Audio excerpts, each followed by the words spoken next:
red carpet pagbaba ko. Kapal mo. Uy, okay. Kapal nga, damo na nila. Kailangan ka nila po. Eto, stanton. XO, XO. No, invite me. Kakagating ko. Kakagating ko yan. Tuwain ko yan. Kinukuha ng mission. EXO, kiss me. Natawag ng pwede. Okay, we have brainstorming versus innovation. We have the scenario, the sudden cooking problem.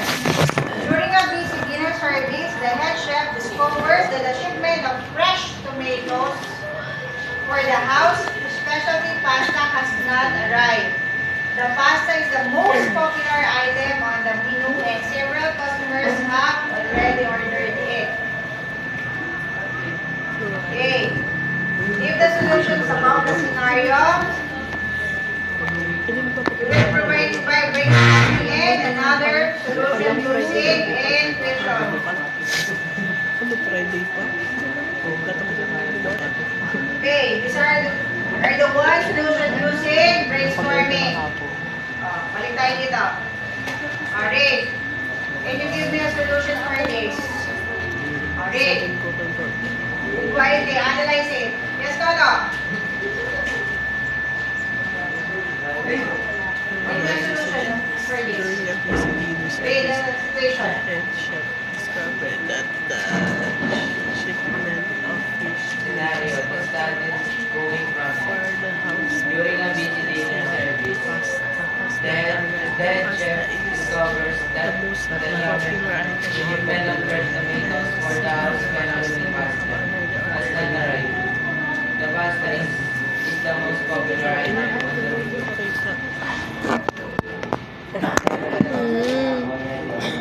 Ito ko ako. Okay, paano niyo kaya sabi mo na. Babalik ako yan. Maylin. May babunganin pa. Baka maalam sa ano. Ay! Hindi pa. Yan. Ay, kami na. Sorry, Maylin. Okay, anong solution na ibigay niyo dito? Yes, RJ. Mag-suggest pa ng other menu. Ano pa? What are the other... Ano bang pwede ditong solution? You don't have fresh tomatoes. Do we have canned tomatoes? Meron. Canned tomatoes can be substituted to fresh tomatoes. Ano pa? Ano pa pwede? Ano pa pwede?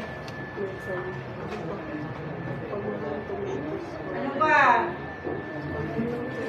Ano kay RJ? Pwede din mo nasuggest daw na another best-selling menu. Another suggestion from me is using canned tomatoes. Ano pa kaya ang pwede? Kasi they like pasta. Siguro nasa Italian country ito. Nasa Italy. Ano pa pwede? Ha? Tomato sauce. Yes, we can use tomato sauce. Okay, next one.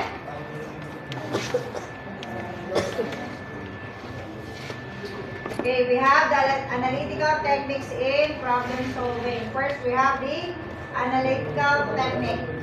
It is a procedure or method for the analysis of some problem, status, or fact. Are usually time-limited and task-limited. And that's one are used once to solve a specific issue. Okay, we have the application of analytical techniques in solving problems. We have the brainstorming. Next one, we have the intuitions or the logic. Third one, we have the cause and effect diagrams. Okay, for brainstorming, it is a technique used to harness the power of a group to come up with creative solutions to a problem. It means there is a power of group. Ano ibig sabihin? Paano tayo nag-brainstorm? Am I the only one? Paano tayo nag-brainstorm? Ilan tayo? Madami. When you say brainstorming, hindi lang isang utak yan. Maraming utak ang nagtutulong-tulong.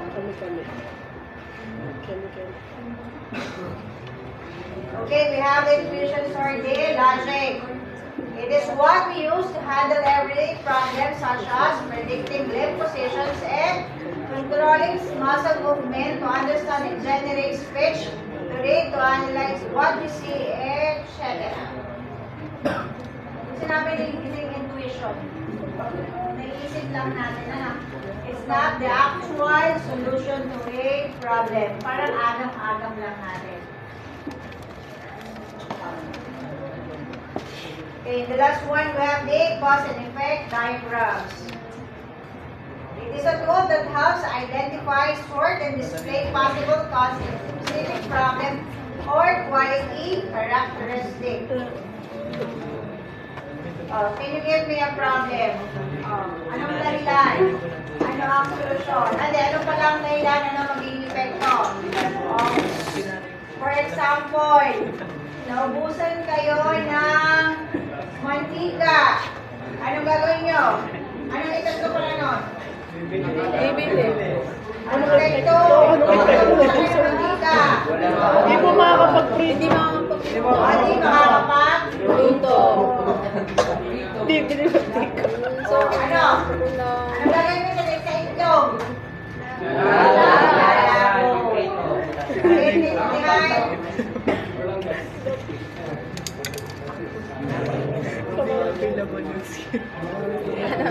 Okay. Brainstorming based on a group. Learners will think of a specific family event and create a program in menu of this event.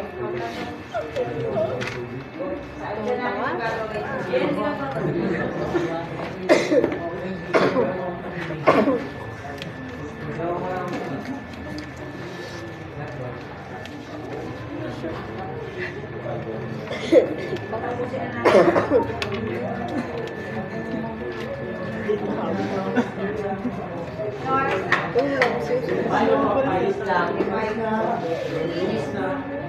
Babasa mo na kami ni Mayo.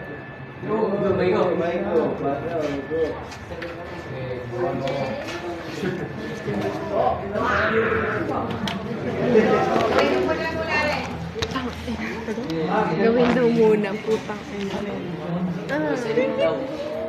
Bakit yan? Ito nga ako eh.